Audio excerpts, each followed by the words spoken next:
নতুন রেসিপিটা এত বেশি আমার সামনে আসতেছিল, তাই ভাবলাম আমিও ট্রাই করে ফেলি। তাই প্রথমে আলু ভাজি রাখছি, আলু চিপসের মতো বানিয়ে রাখছি। তারপর নুডলসে গুঁড়ো গুঁড়ো করে তেলের উপর হালকা ভাজিয়ে নিছি একটু মচমচা করে। তারপর সেই ভাজা আলুগুলোকে, তারপর শসা, পেঁয়াজ, ধনিয়া পাতা, এগুলো সবগুলো একটা বলে নিছি। ওমা, পরে দেখি এটাতে হবে না, পরে আরেকটা বড় বলে নিয়ে মাখাইছিলাম, অনেকগুলো হয়ে গেছে। তারপর ওই নুডলসের মশলা যেগুলো ছিল সেগুলো দিছি 2 প্যাকেটের জন্য 2 প্যাকেট।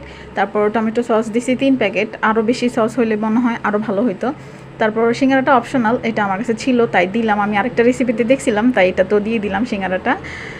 তারপর 2টা চিপস, একটা কুরকুরে, একটা মিস্টার টুইস্ট। তারপর সেগুলো সবগুলো ঢালি দিলাম, দিয়ে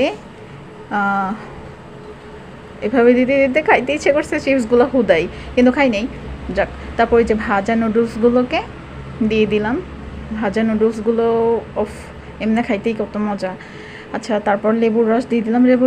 লেবুর রসটা দিলে অনেক মজা লাগে এই আর কি। তো লেবুর রস দেওয়ার পরে সবগুলোকে ইচ্ছা মতো মাখাবা, মানে ভালো মতো মাখাবা আর কি। মাখানোর শেষে ও একটা ভর্তা রেডি, মানে কি একটা রেডি কে জানে। দেখতেছি এখন এই খাবারটা সবাই খাচ্ছে বা বানাচ্ছে, অনেক ভিডিও শুধু সামনে আসে, তাই আমিও ট্রাই করলাম। হ্যাঁ, অবশ্যই মজা ছিল, অনেক মজা ছিল, অনেক অনেক মজা।